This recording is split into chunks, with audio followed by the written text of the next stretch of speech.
Good evening, folks. We're glad that you have joined us this evening, particularly in light of the fact that it looks like about a 50-50 chance that we'll get out of here without getting wet. But thank you for attending. This is a duly called and convened Greer City Council meeting. We have come together on July the 28th, 2026 for this meeting.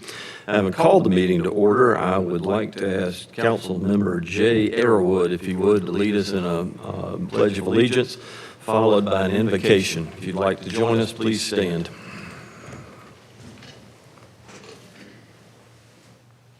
I pledge allegiance to the flag of the United States of America and to the republic for which it stands, one nation, under God, indivisible, with liberty and justice for all. Before I pray, I'm going to speak to the council. I heard it was a comment on our late Senator Lindsey Graham, and no matter where you were with or are with the way he thought and got things done, some of his colleagues always talked about, he always said how he could not believe that he got to do all the things he did. And the last trip he took, that's the colleagues that have been traveling with him said the same thing. I hope that we as council can have that enthusiasm about what we do for our city. Pray with me. Dear Heavenly Father, I thank you for this day. I thank you that you have given me the opportunity to serve you as I help lead your city. I thank you for the ones who sit at this council table and they look to you for advice, for guidance. I thank you, Lord, that you are with us always. I thank you that for the people who filled these chairs before our time, that they too, you use them, and the city has been blessed. I ask that you continue to bless our city, all that live here, do business here, and come to visit. Be with us through this meeting and give us the wisdom and guidance that we need to make decisions that are pleasing in your sight. In Jesus' name I pray, amen.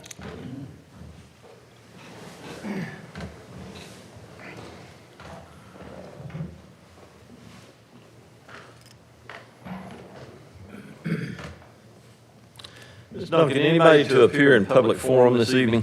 No, sir. With that then, council, let's move to the minutes of the council meeting from July the 14th, 2026.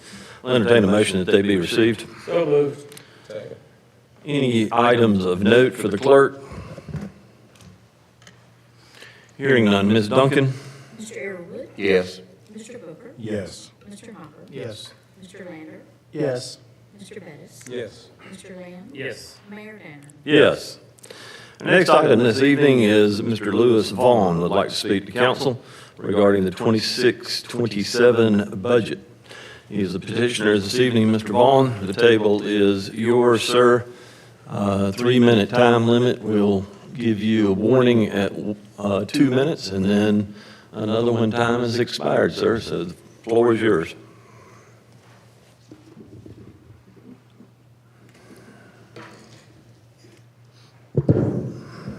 Is it on? Everybody can hear? Yes, sir. Thank you, Mayor. I've got 3 minutes, right? Yes, sir. Okay. I can't get 2 and 3, so you'll see me again. Okay. Look, Public Services has asked for an additional $100,000. I'm sorry. My name is Lewis Vaughn. I reside at 623 Ashley Commons Court, Greer, South Carolina, 29651. Now, I went on to YouTube last night and I listened to the debates on the $100,000. Now, I want to recap. On May the 14th, you had a workshop, primarily for the police department, fire department, and for public service. At that workshop, surely those folks, police department, fire department, public works, public service, presented to you somehow or another what their budget needs was for 2026. At least that's the way it usually works. Now, so they didn't mention anything about a efficiency study or new equipment at that time. Of course, I wasn't there, so I don't really know. Okay? But it was not in any records anywhere that I can find. On May the 26th, you had your first meeting regarding the 2026 budget. Was anything mentioned about additional funds for the Public Service Department for any reason?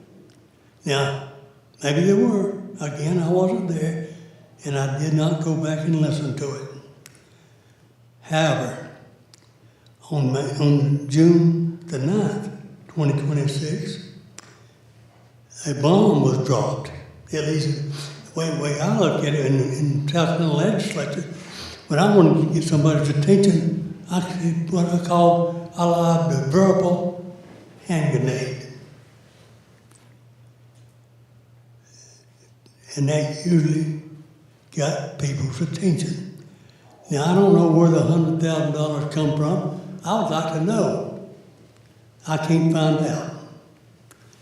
Now, all the discussions that I heard on the June 9th here really did meant about an efficiency study.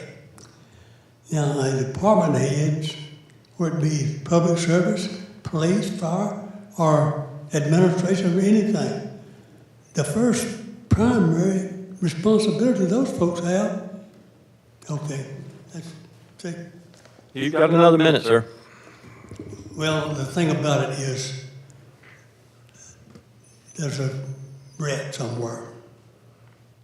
The smell is not good. If these folks can't provide their needs in the workshop in the first budget process, they shouldn't get it. Period. And the public has no responsibility to pay anything for anybody that don't do their job. My position here, Mayor, is I got a target on my back, and that's fine. I'm the public enemy number one to you folks, I'm sure. But there's a heck of a lot more of them out there. And I'm gonna keep coming back. 2 minutes is not enough to explain how to get to the bathroom, let alone what is going on outside the hearing of, hey, you colorblind? That's green. Pardon me? That was a green card you got. Okay, thank you, sir. Yes, sir.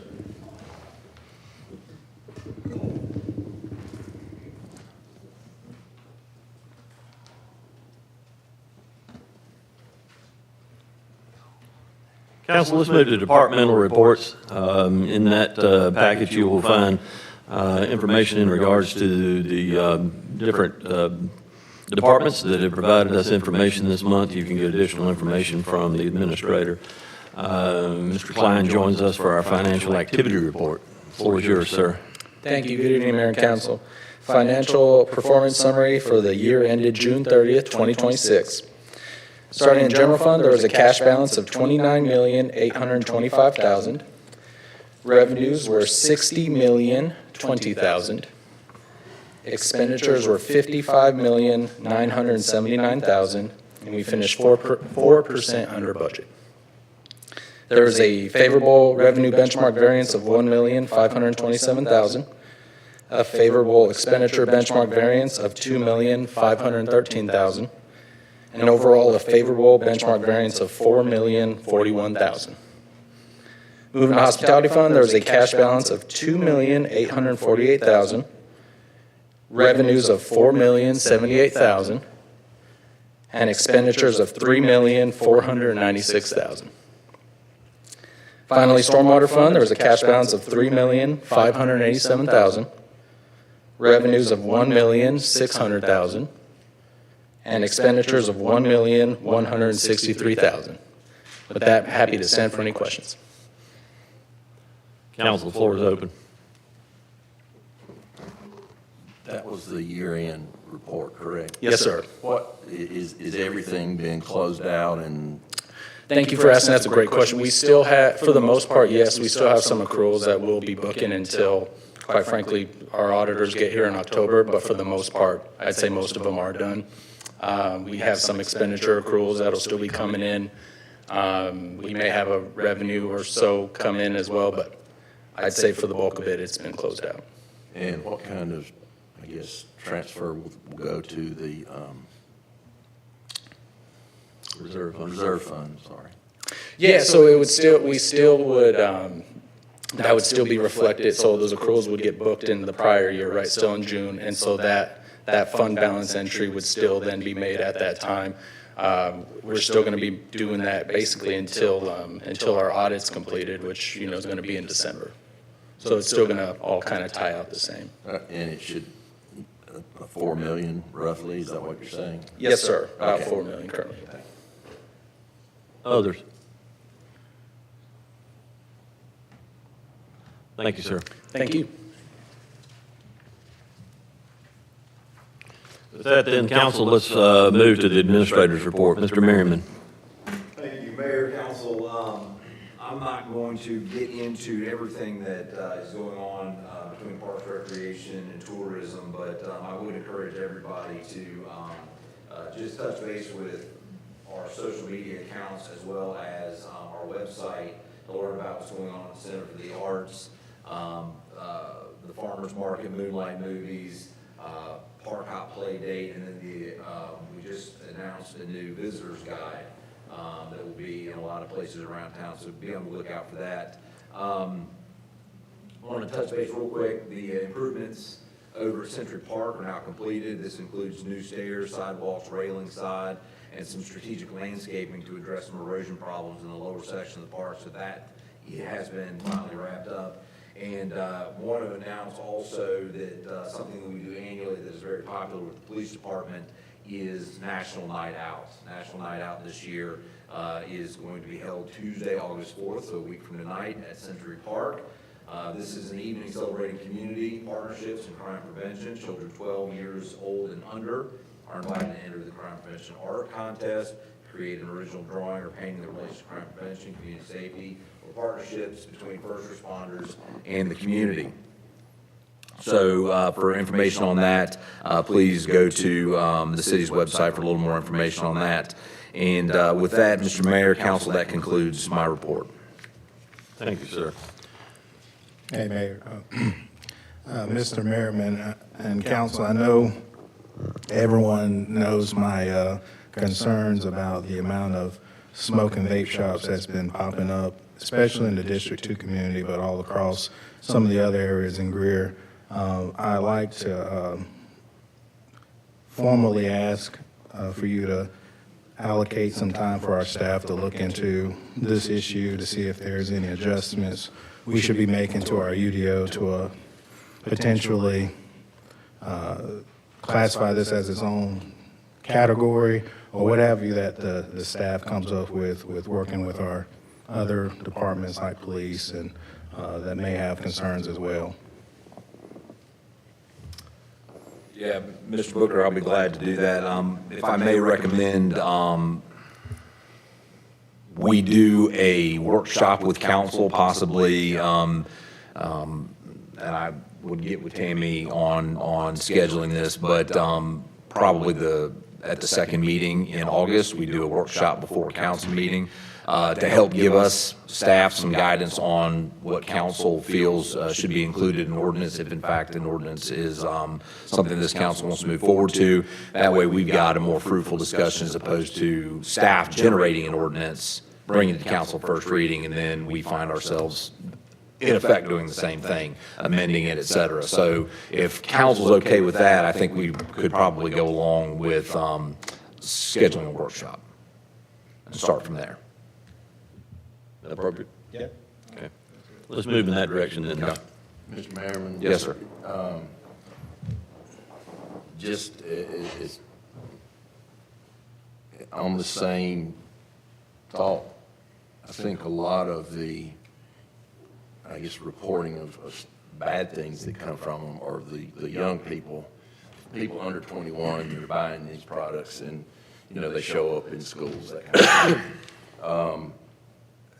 This was a problem many years ago with underage folks buying alcohol, police departments, you know, all around. It, I guess, basically stings and going, that might be something that we want to consider as well, as also trying to maybe glean some information from our officers that are in the schools that, you know, they know what's going on, and they can kind of talk to some folks, and maybe they can figure out where some illegal sales are being made. Seems prudent we would include the police department in our discussion. Well, I think that's why a workshop is prudent, to parse out the legal components of it versus the land use components of it. And I want to make sure we're going in the appropriate direction if we in fact have to go in two different directions. So yes, sir, I hear you. Andy, something else on the engineering activity report that's mentioned here is quiet crossing Moore Street closure. RR starting soon. RR, I would, Railroad. railroad Yes, starting sir. soon. What is that? We can get you more information about where we are on that project, but at the quiet crossing Moore Street, that is, the engineering is led largely by the railroad, and so they kind of do that process, but we can give you a little bit more information. Okay. All right. That is a heavily railroad-led initiative. Okay.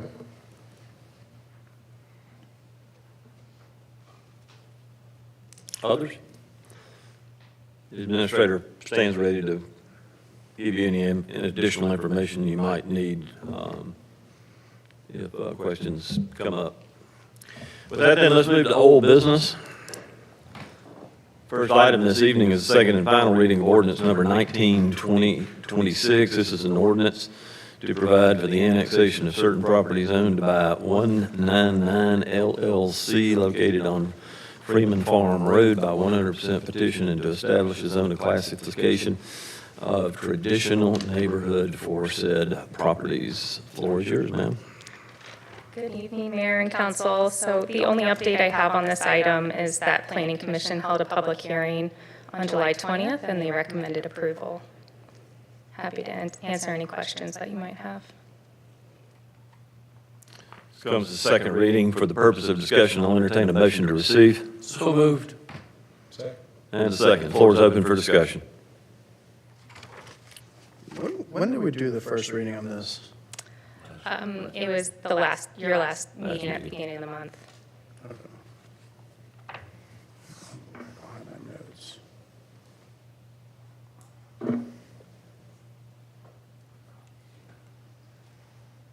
Discussion. This is the one that they were requesting traditional neighborhood, but the density was going to be extremely low. Correct. Yes, it's for two parcels off of Freeman, just south of Freeman Farm Road. It's about 65 units, but the total acreage combined is about 33 acres. Okay. Okay. Just jogging my memory since I can't find my notes. Further discussion? Ms. Duncan? Mr. Arrowood, Yes. Mr. Booker, Yes. Mr. Hopper, Yes. Mr. Lander, Yes. Mr. Bettis, Yes. Mr. Lamb, Yes. Mayor Danner. Yes. Council, let's move to the second item, the second and final reading of ordinance number 27-2026. This is an ordinance authorizing the conveyance of any and all interest in certain real property located in the city of Greer. Any additional information in regards to that, Mr. Merriman? No, sir, other than to say that this is related to Project Keystone, and by way of reminder, the ordinance and the purchase sale agreement assumes the successful negotiation of the development agreement, which this council will have to consider when we get to that point. For the purpose of discussion, I'll entertain a motion to receive. And a second.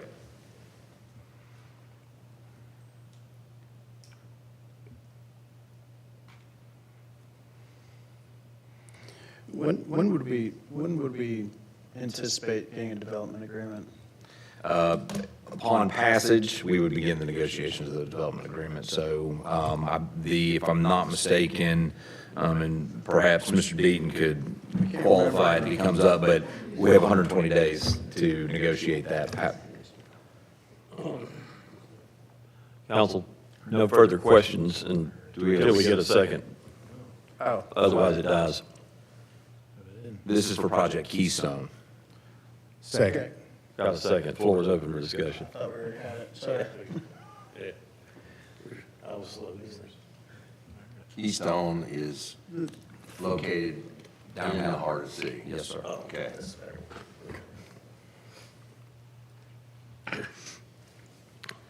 So 120 days of discovery on their side, right? So 120 days between the city and the developer to negotiate the terms of a development agreement, which we would then bring back to council for your approval. Okay. Mr. Merriman, sorry for my delay, because I was trying to make sure which one this was. Yeah. So I'm glad they had the exhibit at the bottom.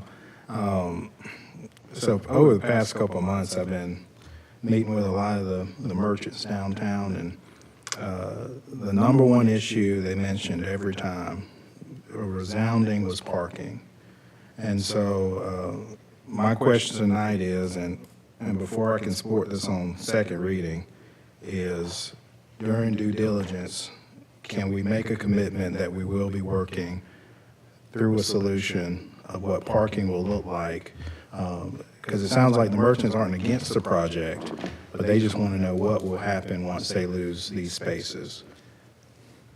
Mr. Booker, I can assure you that that is as a high importance to staff as it would be to council, and certainly the merchants. And the only thing that I can say to allay any of those concerns is that we will take the same care and intentionality that was taken when the downtown streetscape project was performed in 2019 and 2020.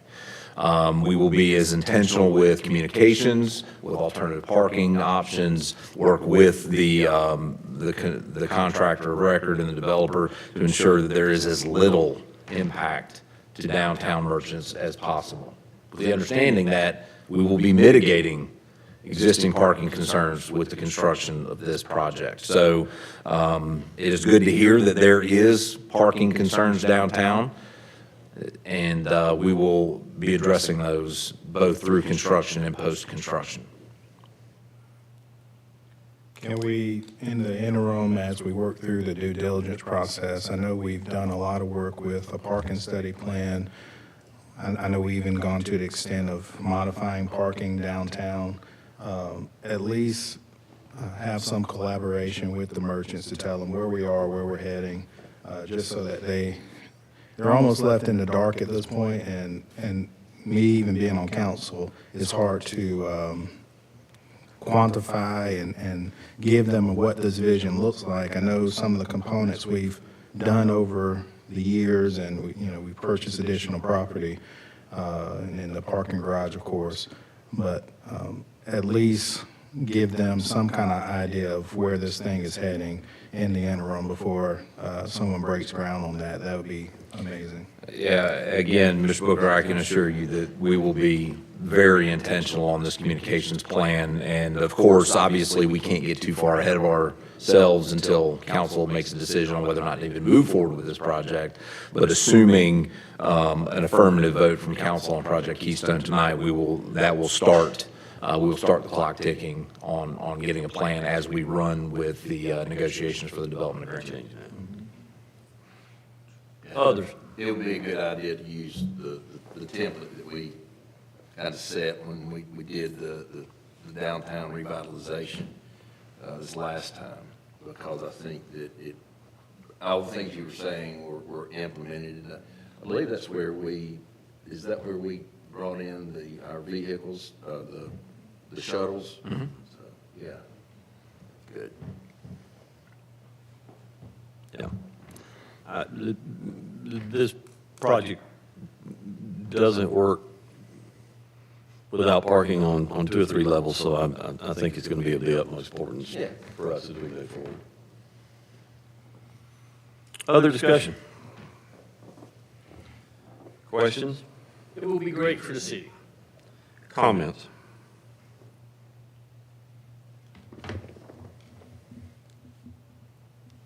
Hearing none, Ms. Duncan? Mr. Arrowood, Yes. Mr. Booker, Yes. Mr. Hopper, Yes. Mr. Lander, Yes. Mr. Pettis, Yes. Mr. Lamb, Yes. Mayor Danner. Yes. Item 3, council, second and final reading of ordinance number 28, 2026. This is an ordinance authorizing the conveyance of any and all interest in city real properties located inside the city of Greer. For the purpose of discussion, I'll entertain a motion, So moved. and I will need a second.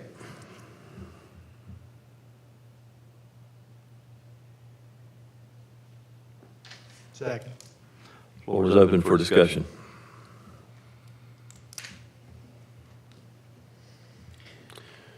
This is the one that, like, there's not really, It's out there. huh? It's out there. It'll be referred to as its name at this Project point. Titus. Project Titus, yeah. Yes, sir. It's hard for me to back this one because it doesn't support the reason why that land was purchased. Sorry, I'm not speaking in the mic, but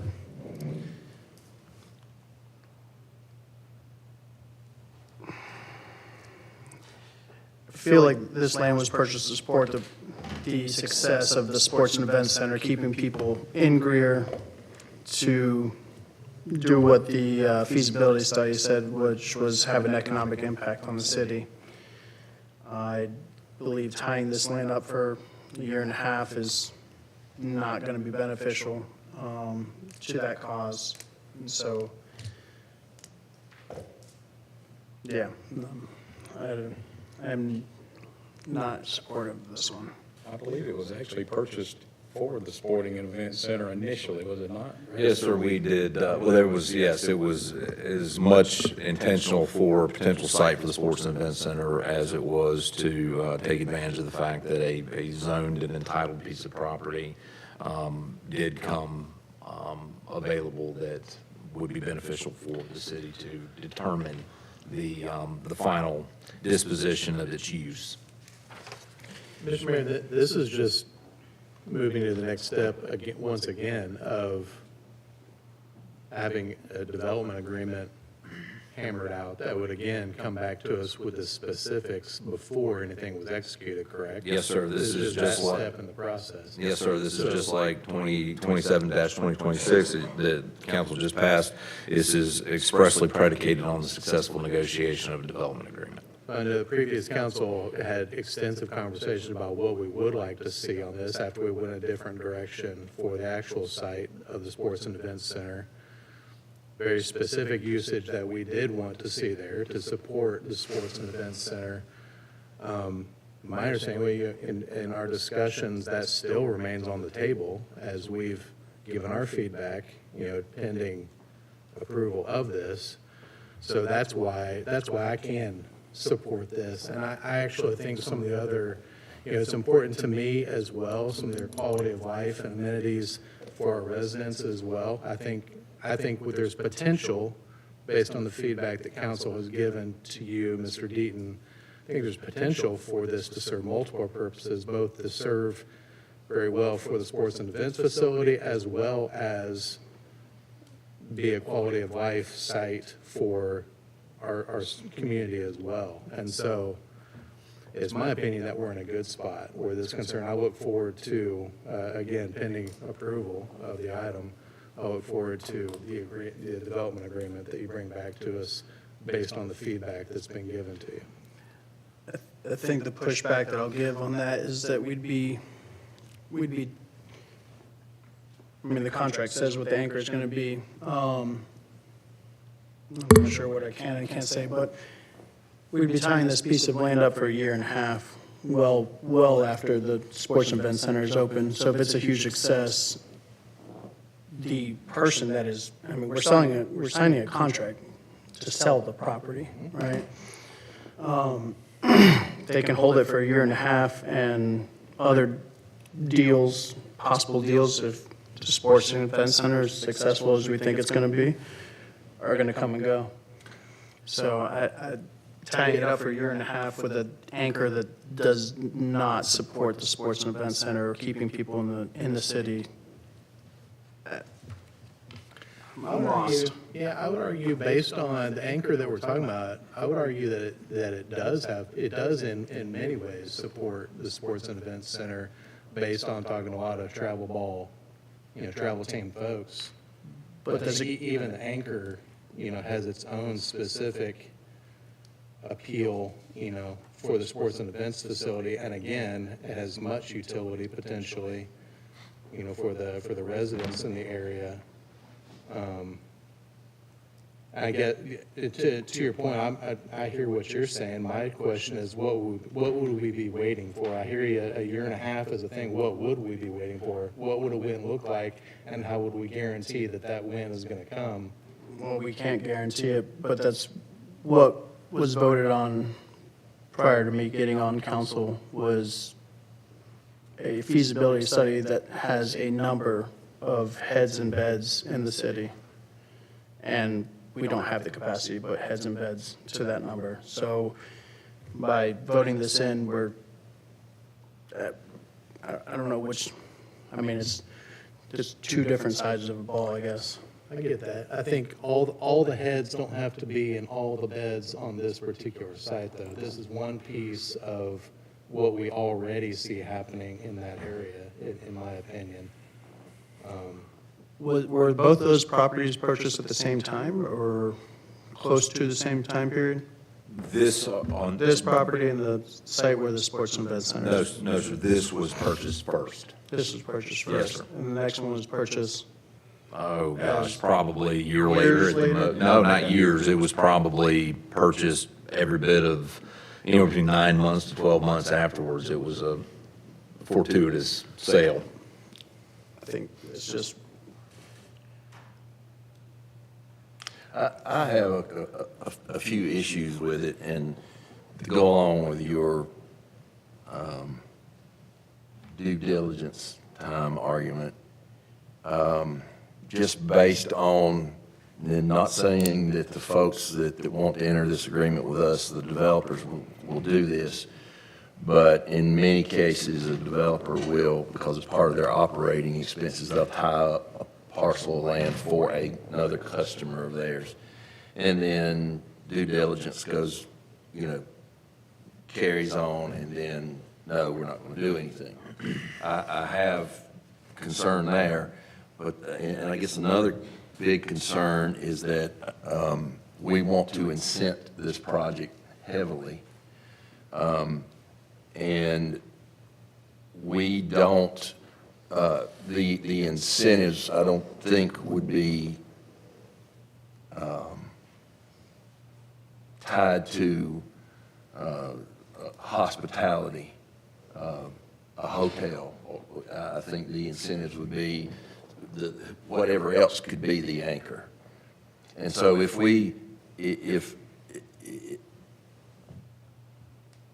it would take an amendment, but the way I can support it is that we take and we say we're not going to incentivize that parcel for that type of business, because that's something that we've never done before. Well, I take that back. I don't know, prior I came on council, there were a few developments that were made, and I'm sure it was incentivized, but I can't remember anything in the recent history where we've incentivized development for the particular business that they are talking about anchoring that development.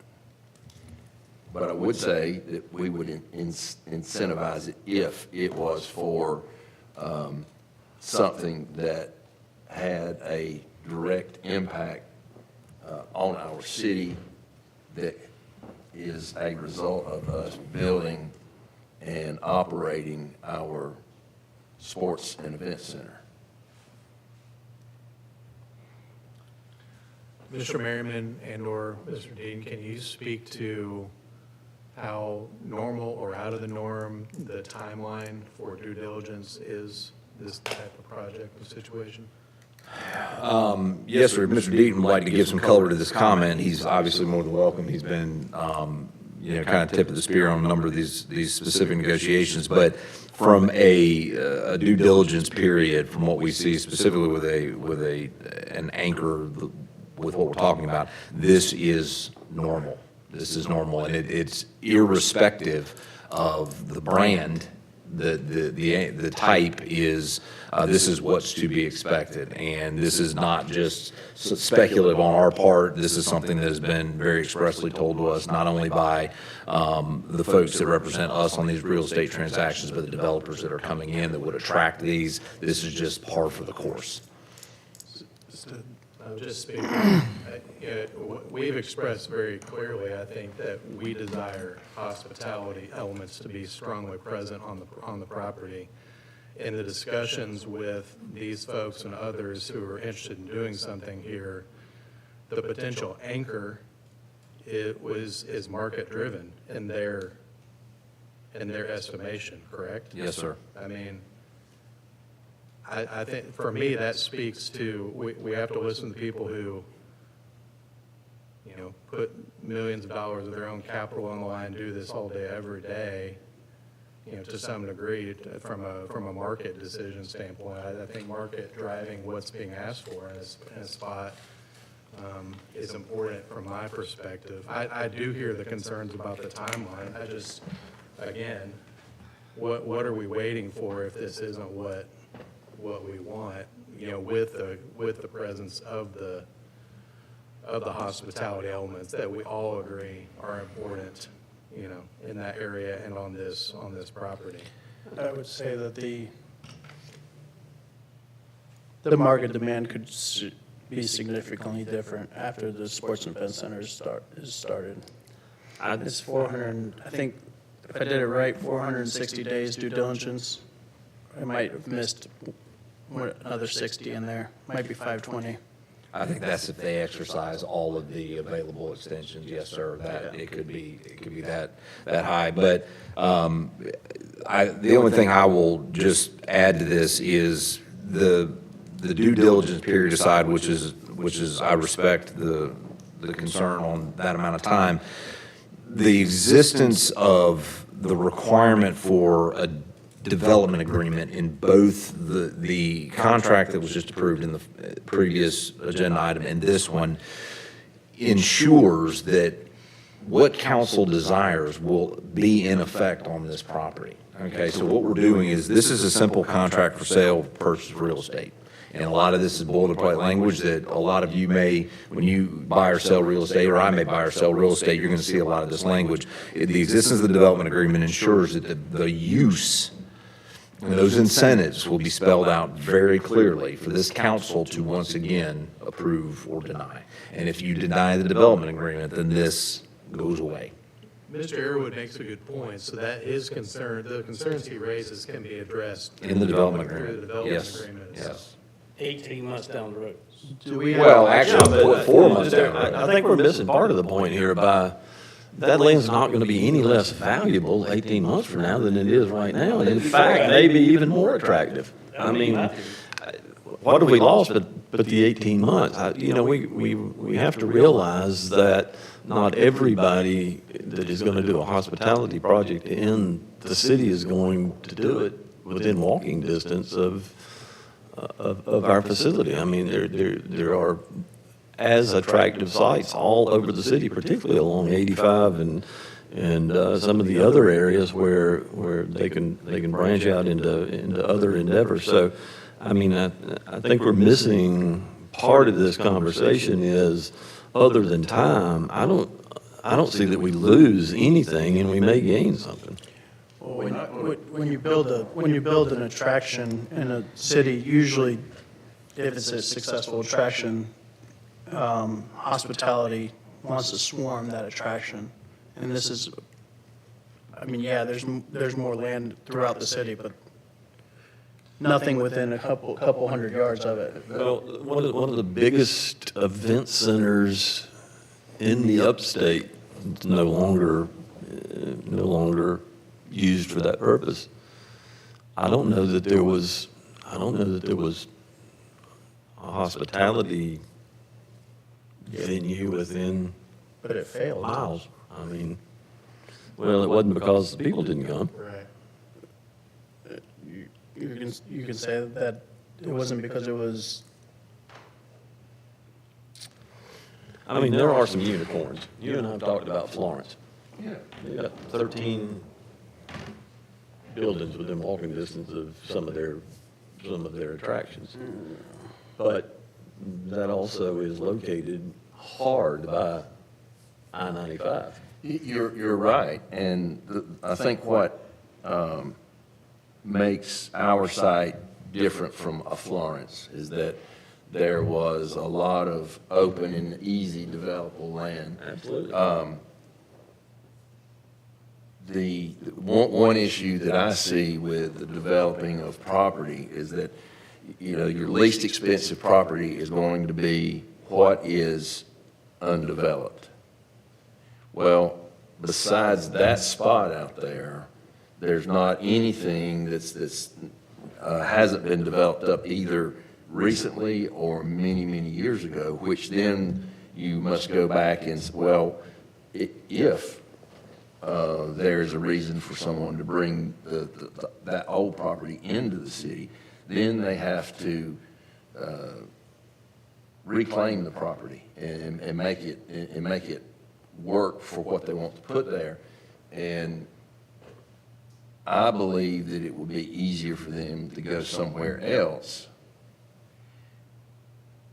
and not have to go through some of the expense and still be able to provide that service that's going to feed off of the Sports and Event Center.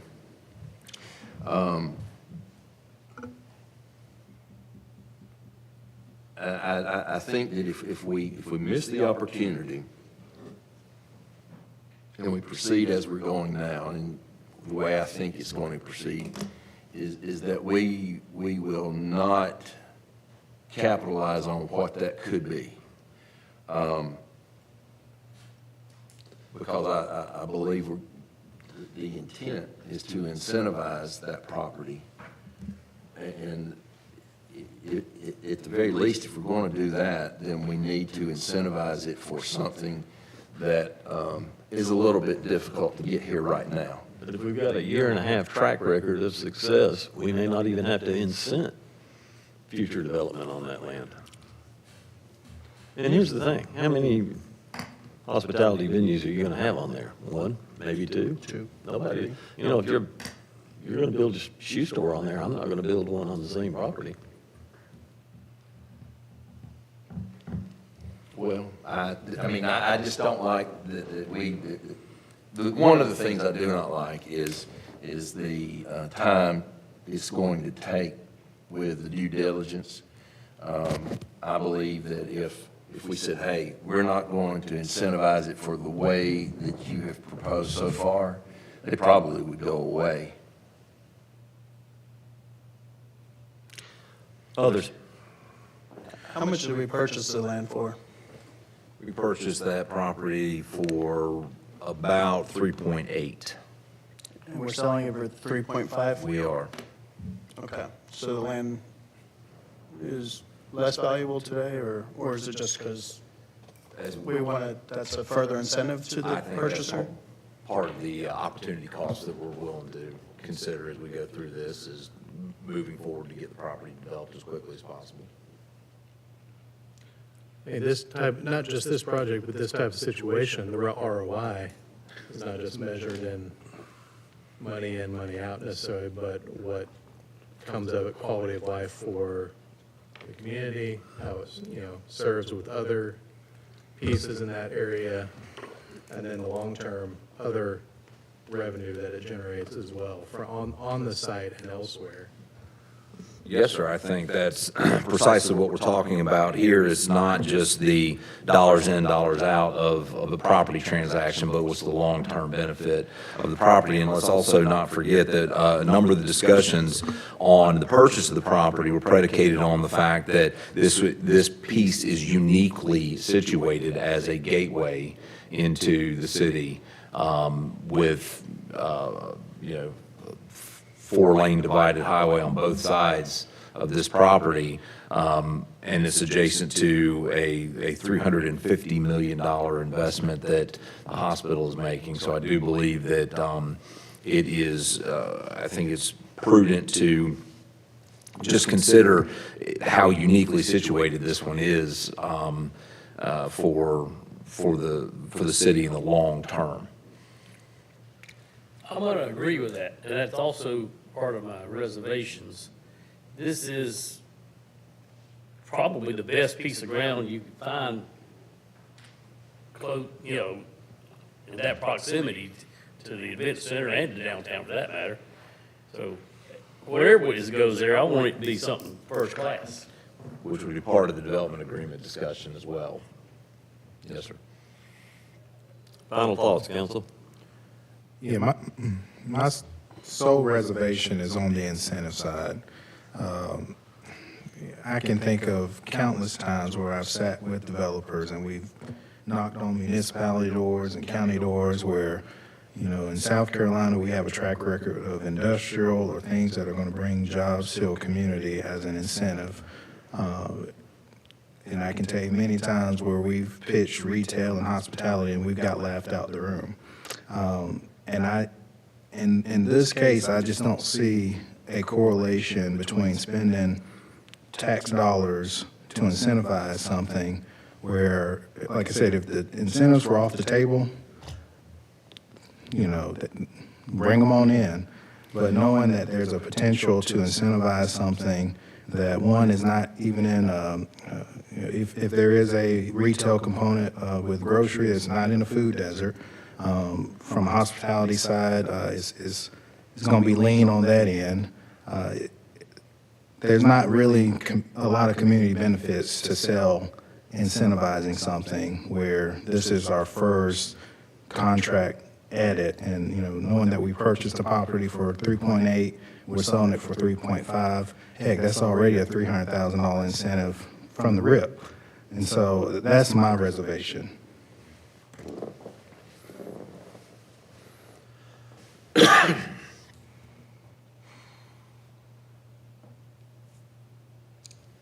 Let's stick to the plan. Ms. Duncan? Make it successful. Mr. Airwood, No. Mr. Booker, No. Mr. Hopper, Yes. Mr. Lander, No. Mr. Bettis, Yes. Mr. Lamb, No. Mayor Danner. Yes. Council, let's move on to items of new business this evening.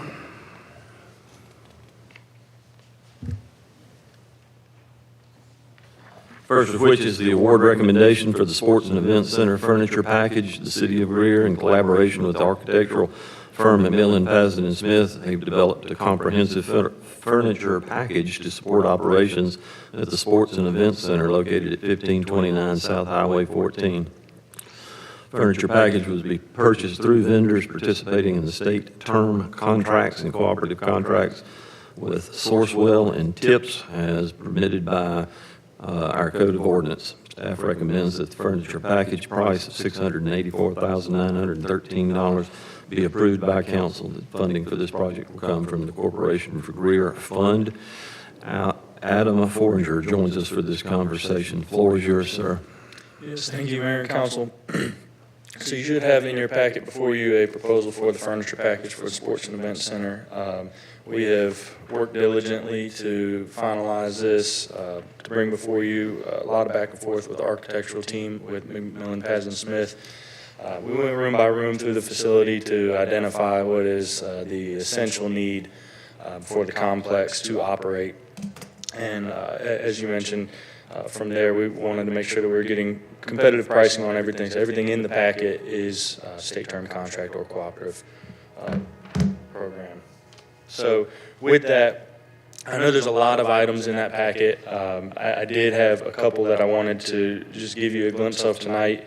We're not going to look through every single item piece by piece, but I just wanted to show you some of the high-volume, big-ticket items in the facility so you have a glimpse of what that final product will look like.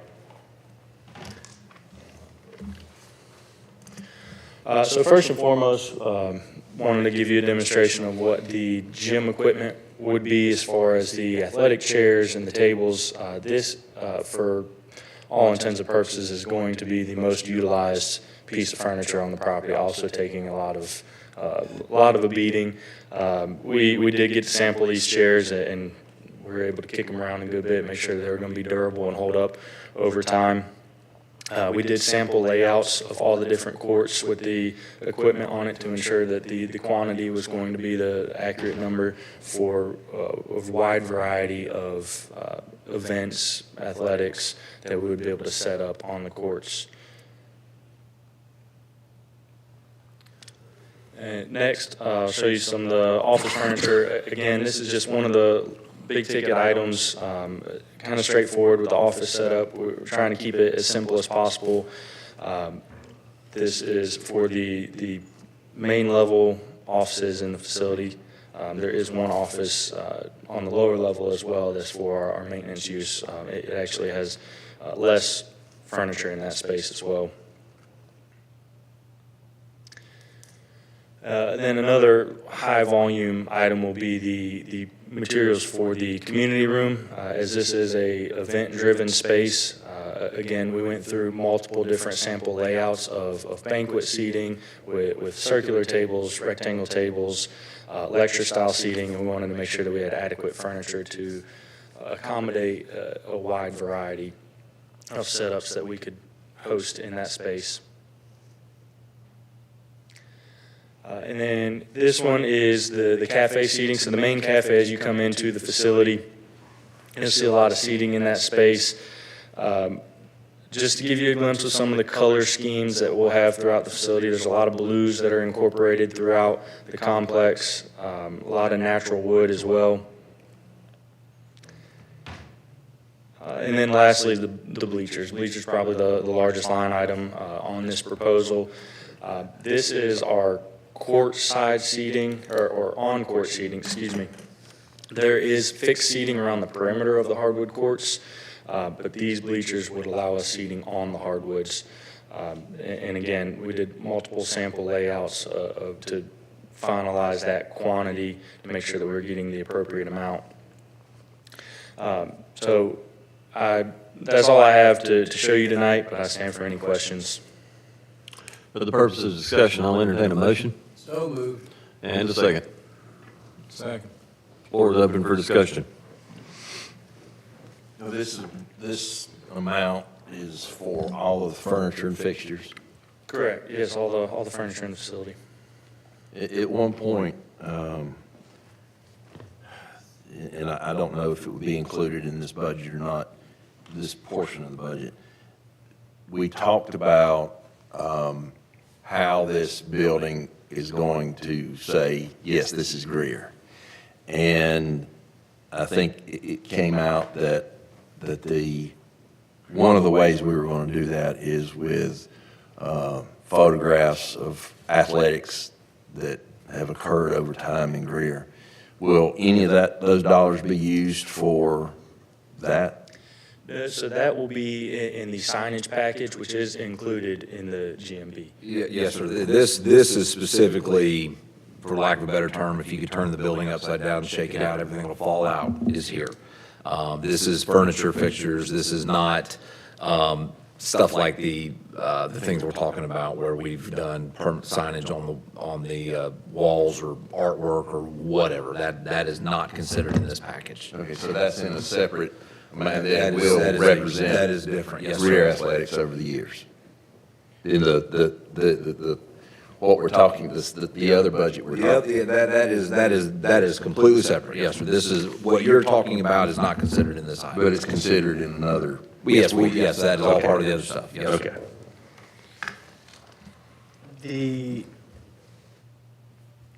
How was this pricing achieved? Like, do we have bidders, or how was this? Everything is priced through state term contract and cooperative program, so it's already been through the competitive bidding process. So we just choose from that list? Correct. Yeah, we shopped everything that we needed for the facility from the state term list. There's a couple items on here that I'm a little bit concerned about. There's, especially on the exterior equipment, it's pretty hefty price tag for, I think it was 6 picnic benches that were like $7,000 a piece. And they're actually, when you look them up, they are just regular old, I mean, that's them. Just wooden picnic bench. Yeah, so every piece of material, especially the picnic benches, it is commercial grade, so it will last over time. And again, this is from the state term contracts that we are permitted to use through our ordinance. Okay. And I will say, you know, the first proposal that we received was nearly $1 million, and so we worked very aggressively to bring that down. On the courtside bleachers, or the seats, there's wheels on them, or those movable? Yes, those ones are movable since they are intended to sit on the hardwood surface, so that way we're able to adjust depending on what the event is. And do we have enough storage to move all of those for some kind of, whatever event it might be? Do we have enough storage for that? Yes, we do have some options, and that's, you know, so as we did the test fits of the facility, we looked at the potential of what if someone wants no bleachers in here, so we have worked through that as a solution. Okay, great. Can you go back to your banquet slide, please? Adam? That banquet chair right there, it's one of the largest line items actually in your proposal. They're $280 a piece or something like that? Is that, I don't know. I don't shop for furniture enough, I guess. Seems like a lot of money. I would say for a quality piece that will last, it's gonna have a lot of abuse, that's not bad. Okay. Yeah. All right. Well, I mean, I stand corrected. how much were, those weren't cheap. $280, 200 and, No, but the ones sitting out there right now. oh, these? I have no idea. I got one question. Okay, They look the same, actually. the folding chairs, why aren't those chairs also, why don't you go fold it all the way around? With the community room, there are some events that we are recruiting currently that are a little bit higher scale. We do have the potential to run, you know, corporate luncheons, family reunions, banquets, things of that nature in this space. We wanted it to be an elevated space rather than just sticking gym equipment in here. What was the original budget for furniture? Just curious. I think we were somewhere in that $800 to $1 million range early on with some of the earlier estimates for that budget. But this is being funded not from, where's the funding from this coming? Yeah. Where is it? The nonprofit. It is Yes, corporation. Corporation for Okay. Greer Fund, yeah. Okay. Others? Comments? One final question that I have. We talked about picnic tables. One of the things I really like about this building is our patio outside, and then we have the fixed tables, and they have I guess they're not umbrellas like you would think, but it's a structure to keep sunshine off of. Did we look at any of that for outdoors? So we actually have a covered plaza Yeah. on the front of the facility. It's about 7,000 square feet. Yeah. So there are similar carousel tables that will go under the covered plaza. So they don't need their own umbrella structure. They'll be under the Right. shade. Sounds It's good. the same tables. It is. Real heavy Yeah. duty, and that's intentional, so we don't want them to be moving around. Right. So there's a lot of weight to these That's tables. good. Like those are attached What we get out out of there. Yeah, those are heavy, So I'll yeah. just ask, what would our expected lifespan be on a table like this for use at a facility such as ours? Well, The outside yeah, it depends on the table. probably 25 years. Easy. Or 20 years old now. Yeah, the number of the stuff that we had. Painted on one time. I mean, I asked that for that reason, right? Having owned a business with outdoor space that we wanted to put seating at, I can tell you, we spent $500 for a little cheap because we needed multiple and we were a poor small business. We spent $500 for something that was going to last maybe a couple seasons being used. So appreciate that explanation. To Jay's point, to Mr. Airwood's point, are we cutting any corners? No, we feel confident in the package that's before you that these are high-quality products. Again, all state term contracts, they are competitively priced. And as I mentioned earlier, we went through room by room to ensure that we had the essentials of what we need to operate at a high level. Okay. Questions? Comments? Further discussion? Hearing none, Ms. Duncan? Mr. Arrowood, Yes. Mr. Booker, Yes. Mr. Hopper, Yes. Mr. Lander, Yes. Mr. Bettis, Yes. Mr. Lamb, Yes. Mayor Danner. Yes. Thank you, sir. Thank you. That's it. Next item under new business is the first reading of ordinance number 22-2026. This is an ordinance to change the zoning classification of certain properties owned by Apostolic Assembly of the Faith in Jesus Christ located at Victor Street and 403 Arlington Road from commercial, general, and medium-density residential to office professional. Ms. Stahl joins us for this discussion. Floor is yours. Good evening. Yes, this is a rezoning request for two parcels. They are located off of Arlington Road. The existing zoning is commercial corridor on the one that is directly on Arlington Road, and then there's one in the rear that is zoned medium-density residential.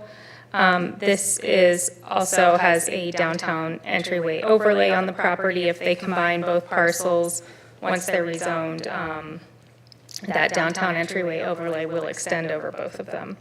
Their request is to rezone to office professional in order to expand the church. Here's the aerial of the property. It's about 2.04 acres.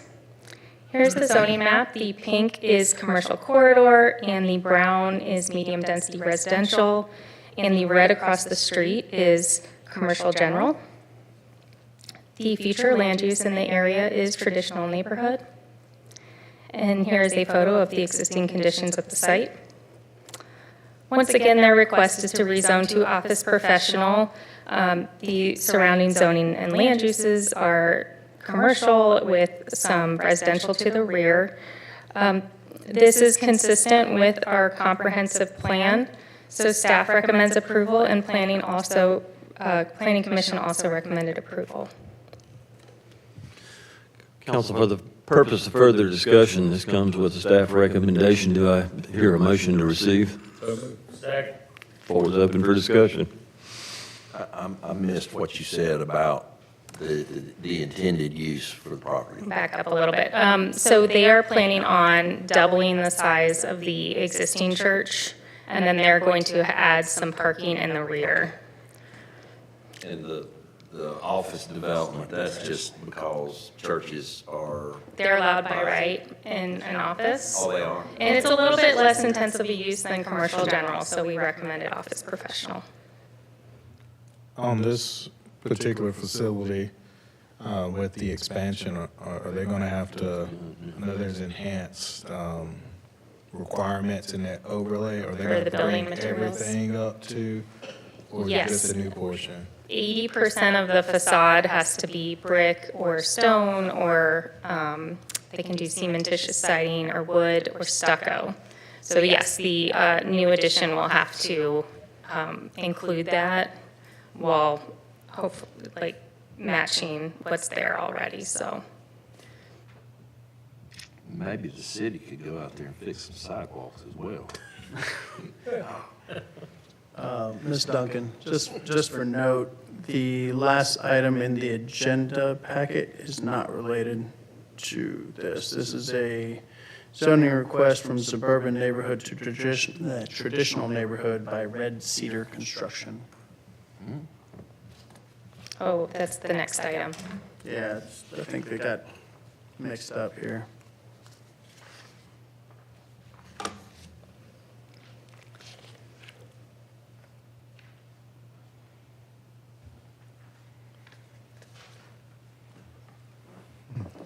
That's, yeah, it's from the minutes.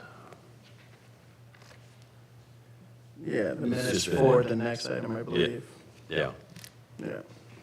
That little carve-out piece on the back, that was a different zoning, Yes, that is medium density residential right but now. but it's all under the same, It's all owned by the church.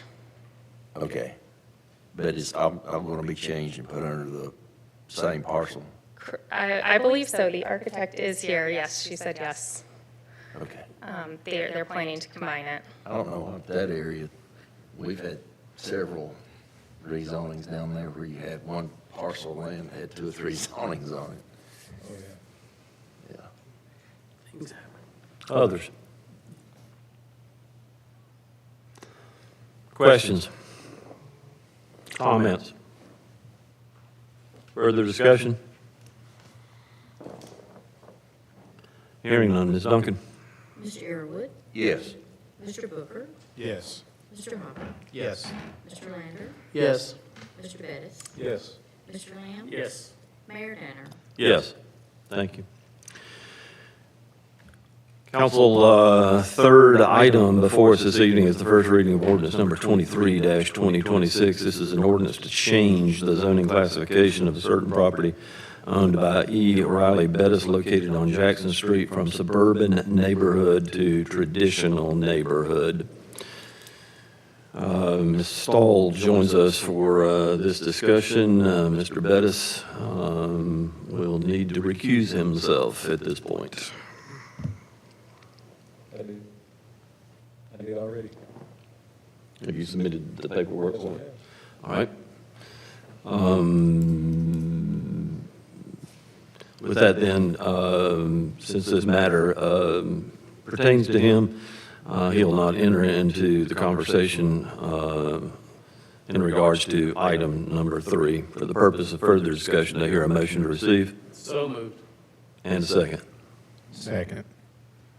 With that then, the floor, well, I guess I should have gone ahead and let you give us a description. We got a motion and a second at this point, so if you want, go right ahead, Ms. Stahl. Very well. So this is a rezoning request for one parcel on Jackson Street. The parcel is currently zoned suburban neighborhood, and the request is to rezone to traditional neighborhood. Here's the aerial of the property. It is about 0.28 acres and directly across from City Stadium. Here's the zoning map. The property is currently suburban neighborhood, but you can see there is traditional neighborhood to the north. The future land use is traditional neighborhood. Here's a photo of the existing conditions at the site. Once again, the request is to rezone to traditional neighborhood. It is surrounded by residential and City Stadium. The request is consistent with our comprehensive plan, therefore staff recommends approval and Planning Commission also recommended approval. With that, then, we will proceed. It does come with the staff recommendation for approval. Mr. Bettis has recused himself. We have a motion and a second. Floor is open for discussion. I've got to ask this, Mr. Bettis, your intended use of this property since it's traditional neighborhood. Mr. Bettis is not included in this conversation, but we will assume so. Well, Well, what I'm saying, you want to put a vape shop there, is that what you're? Actually, there's a guy named, what is it? W. Riley Bettis that's trying to sell this, not E. Riley Bettis. It should be E.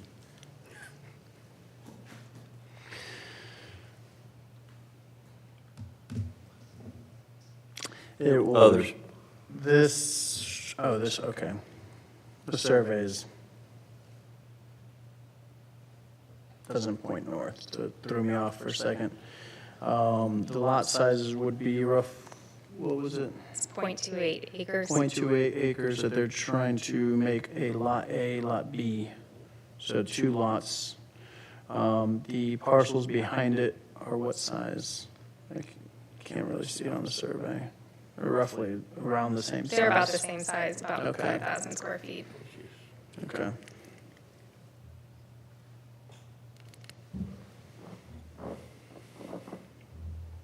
Others?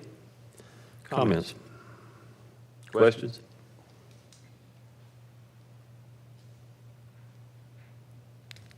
Hearing none. Ms. Duncan? Mr. Arrowood, Yes. Mr. Booker, Yes. Mr. Hopper, Yes. Mr. Lander, Yes. Mr. Lamb, Yes. Mayor Danner. Yes. Just snuck by.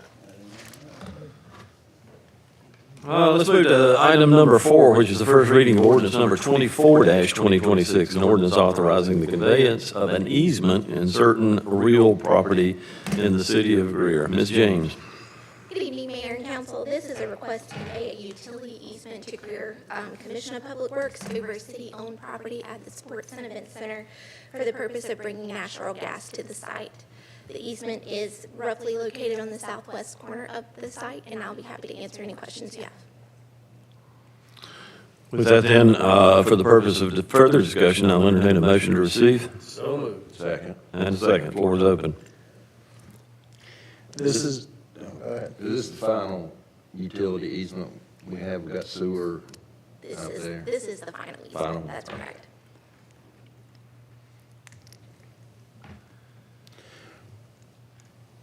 This is to bring gas to the center, right? That's correct. This Okay. is natural gas. Others? Questions? Comments? Discussion? Hearing none. Ms. Duncan?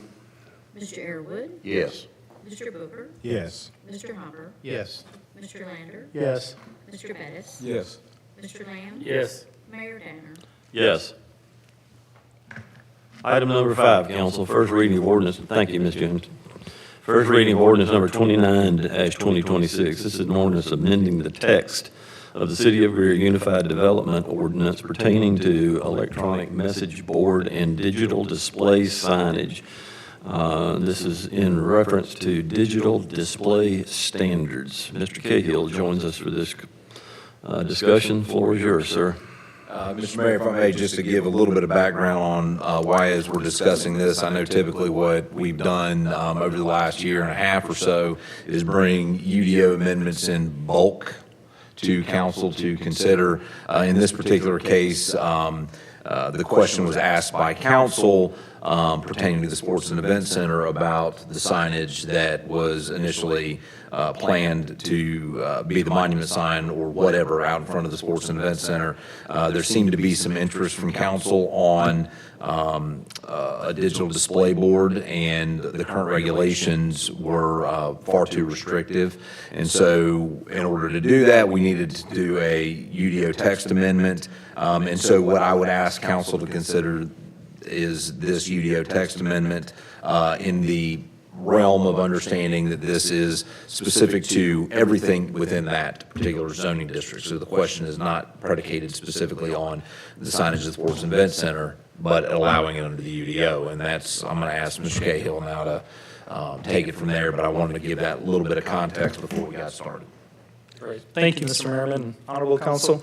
This amendment does two things before you tonight. The first thing that it does is removes the older general provisions on changeable copy and electronic message boards from Section 522. And the second, it adds a new set of standards and digital display requirements and putting them in the correct place in the ordinance so it reads more easily and cleanly for both applicants and staff. More importantly, though, tonight it modernizes the standards themselves. Our current provisions predate today's display technology, and they say very little about brightness, design quality, and where the signs can go.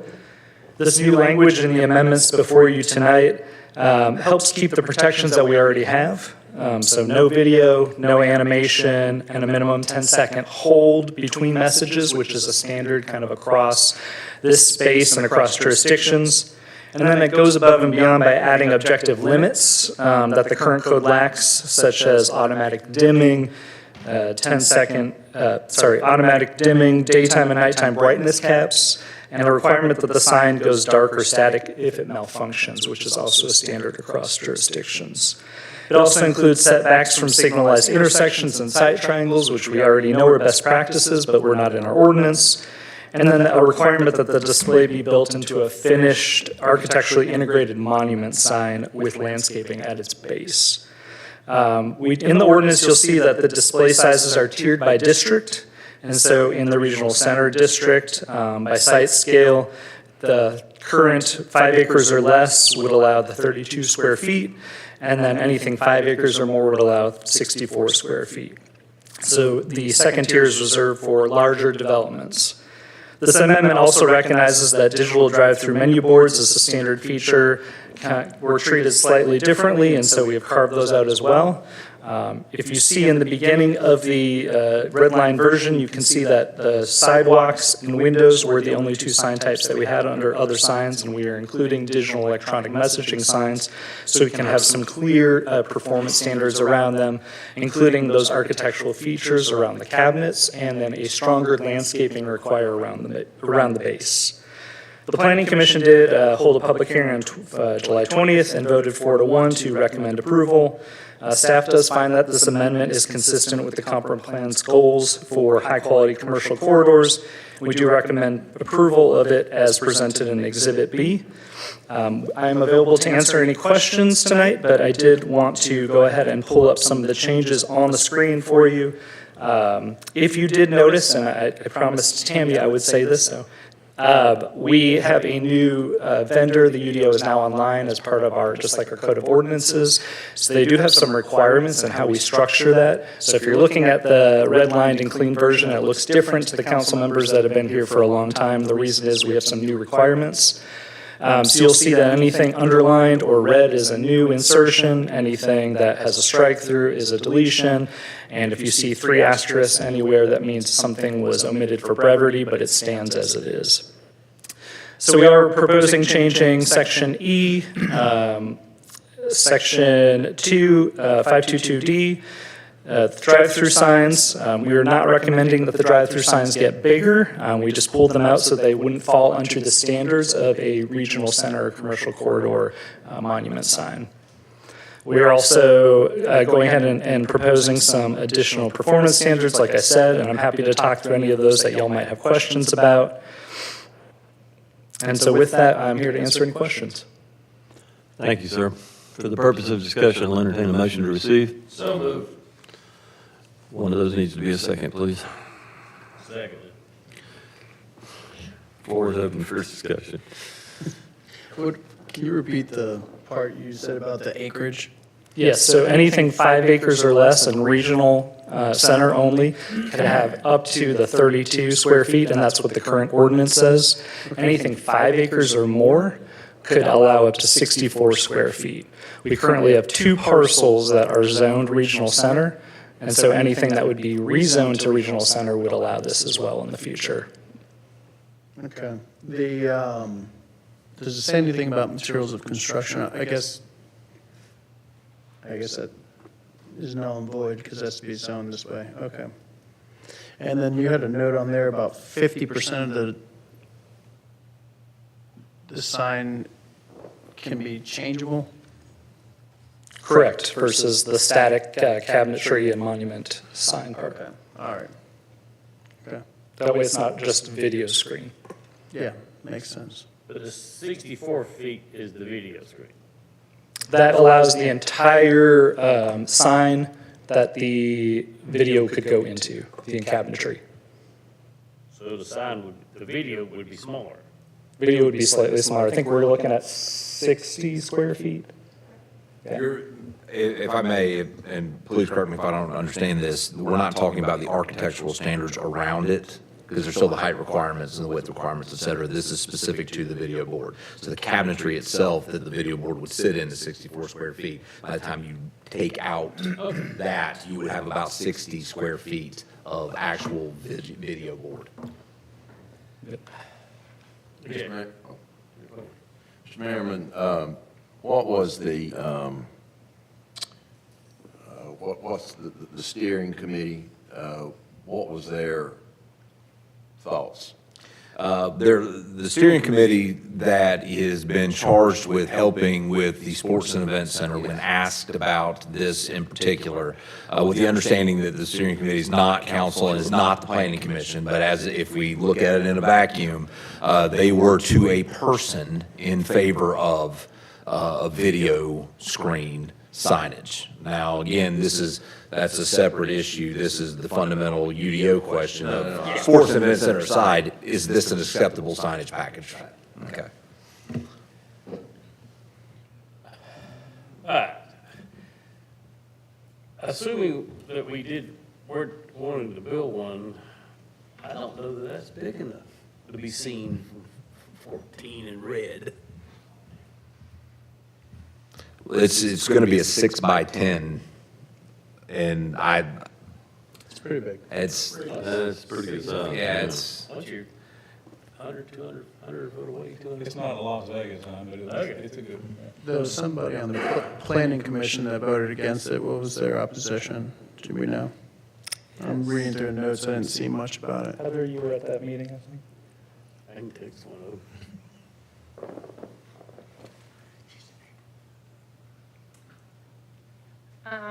I believe that was Mr. Toma, and he was concerned about the size in the zoning districts. Being too big.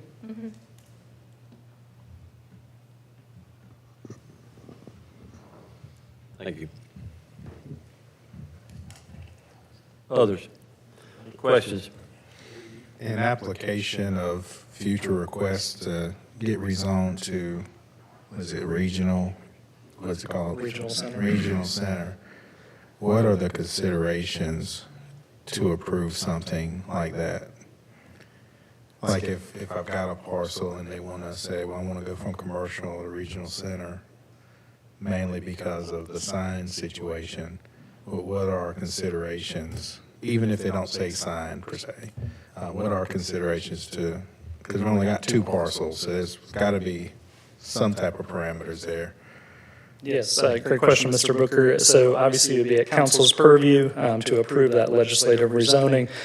What we look at is the comprehensive plan, whether there's alignment with that and the future land use, and then staff would make a recommendation on whether that aligns with the future land use. We would not look at a sign per se by itself or the requirement to, or the reason to have a sign as an accommodation. We look at the overall broad categories in the comprehensive plan and making sure that the suitability is appropriate.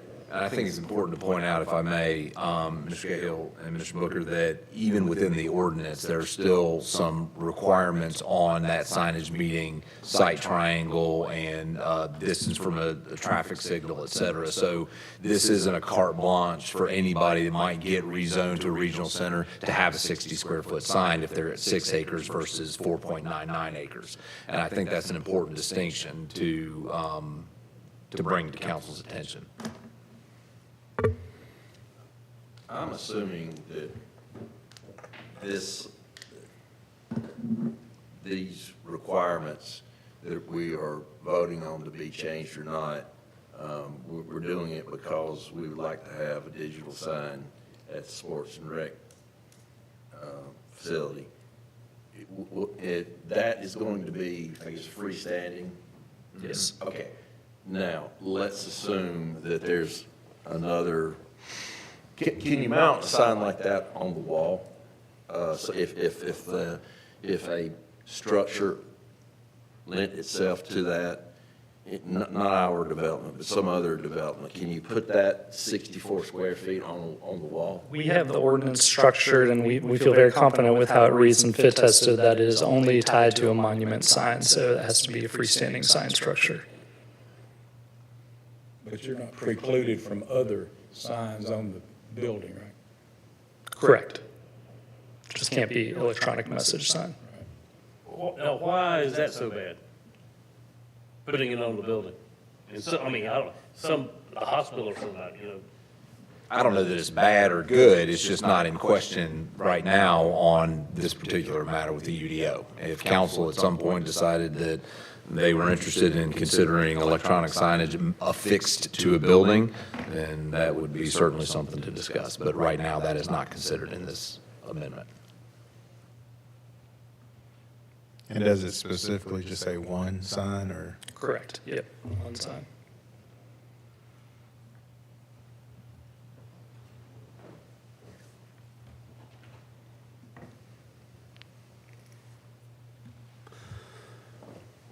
Questions?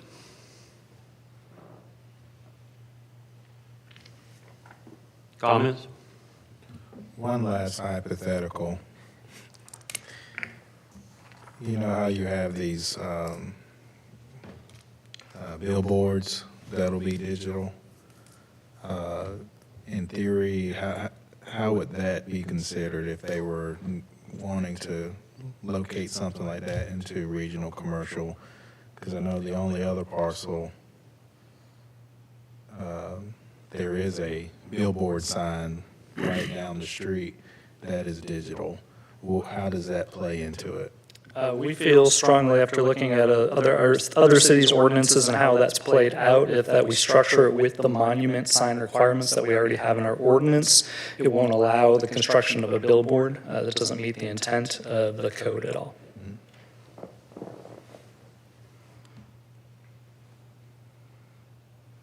Further discussion?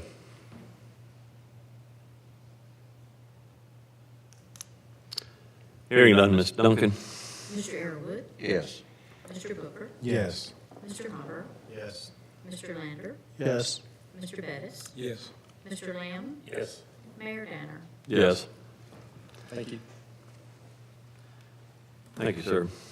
Last item before us this evening, first and final reading of Resolution 20-2026. This is a resolution in consideration of a request for closure of a portion of an alley in the city of Greer and to refer the closure of the alley to the city attorney pursuant to City Ordinance 78-11.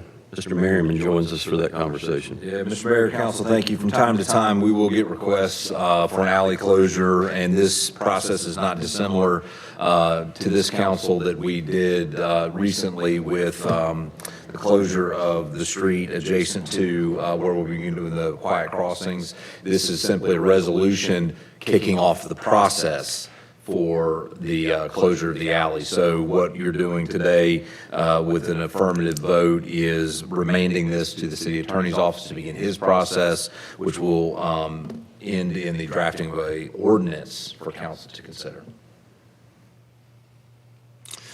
So for the purpose of discussion, I'll need a motion to proceed So moved. and a second. Second. Floor is open. So is it just the alleyway of the back of that house or the entire alleyway? It is the section of the alleyway that is congruent with the parcel itself. So it is not the entire alleyway.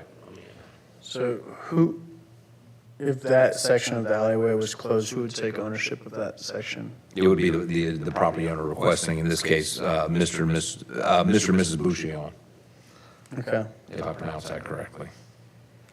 But assume that most of the other properties on the street would also want the same A thing. lot of times that happens. Sometimes it does start a little bit of a domino effect.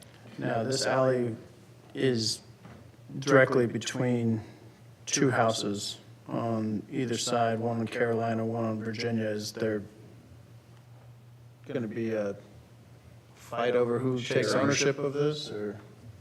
No, sir. Okay. It's always been kind of first come, first served. Okay. What is the alleyways that haven't been given to property owners are the property of the city? So technically, we have the responsibility for maintaining those. I know there's one place in Greer Mill that was actually an abandoned railroad spur that doesn't even exist on maps, but we went in and did the maintenance of it just because has that ever become an issue where? What do you mean an issue? Well, if you've got private property, like what they're requesting, then either side, we couldn't transverse that property unless we had their permission. Mr. Sherwood, that is actually a very good question. However, I don't think we've contemplated that being a problem. And quite frankly, most of these alleyways, if it weren't for property owners maintaining it, they're virtually inaccessible anyway. So to answer your question, if you've got parcel A, parcel B that we deed over, and then parcel C, and we've got an issue on parcel C, how do we get to parcel C? We would just have to get permission from the property owner to get over there. And the other thing is, it's not for the city, but, and I'm assuming that most utilities no longer are down those alleyways. But do we look into that, see if there's utilities? Yes, sir. That's the part of the city attorney's charge, and part of the ordinance itself is to notify any utilities of our intent to close and for them to have a period of objection. And there are still some. We There ran are. into one where they had a tree fall. We did have that during On the Helene. citizens' property, and the tree came out of CPW's. They had a claim to the land where it came from back there, down in Greer Mill. Again, this action today does not close that section of the alley. This is just the resolution to begin the process. Others? Questions? Comments? Further discussion? Hearing none, Ms. Duncan? Mr. Eagerwood? Yes. Mr. Booker? Yes. Mr. Hopper? Yes. Mr. Lander? Yes. Mr. Bettis? Yes. Mr. Lamb? Yes. Mayor Danner? Yes. Council, we have no items in executive session. Stand adjourned.